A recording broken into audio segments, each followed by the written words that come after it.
अरू चाहिँ दौरा सुरुवाल लाउनु भएको छ, तपाईँले चाहिँ किन स्कुल ड्रेस चाहिँ लाउनु भएको छ? म आजको यो क्षण चाहिँ मलाई 35 वर्ष अगाडि मेरो बुवाले विद्यालय लिएर जानु भएको थियो। 35 वर्ष अगाडि आफ्नो बच्चालाई विद्यालय लग्दाखेरि आज मेरो 74 वर्षको बुवा मलाई आज सङ्घीय संसद भवनमा लिएर आउनु भएको छ। यो उहाँको लागि गर्वको विषय होला, तर उहाँको व्यक्तिगत गर्वको विषय होइन।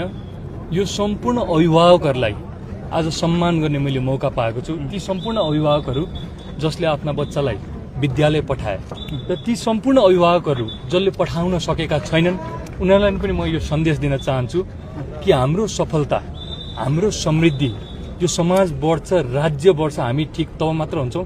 त्यो यात्रा चाहिँ विद्यालयबाट सुरु हुन्छ। मेरो बुवाले मेरो यात्रा, जीवनको यात्रा विद्यालयबाट सुरु गर्नुभएको थियो। त्यसैले आज यो खुसीको माहौलमा यो सबैभन्दा ठुलो अंशियार चाहिँ म आफ्नो बुवा र शिक्षकहरूलाई भनेर सन्देश दिन चाहन्छु। जस्तो तपाईँ हिजो जुन पार्टीमा हुनुहुन्थ्यो त्यहाँ पनि प्रतिपक्षको भूमिका खेल्नुहुन्थ्यो, अब यहाँ चाहिँ कस्तो हुन्छ? जस्तो यो पटक त सरकारमा गइ नै हाल्नुहुन्छ यहाँहरूको एकल बहुमत मात्र होइन, दुई त्यहाँ लगभग नजिक हुनुहुन्छ, कस्तो हुन्छ भूमिका यो पटक चाहिँ?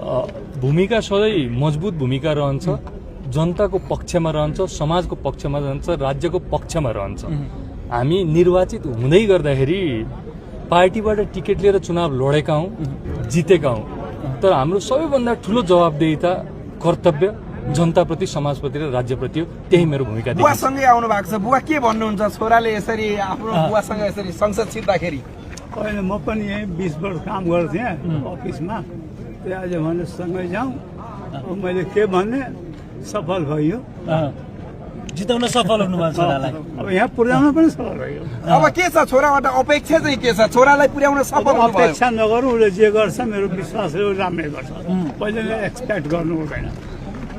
आश तपाईँको हातमा संविधानको किताब देखिरहेको छु होइन, खास गरी यो ल्याउनुको कारण चाहिँ के हो? होइन, यो संविधान आज शपथको समय हो, यो महत्त्वपूर्ण समय हो, यो गम्भीर समय हो होइन।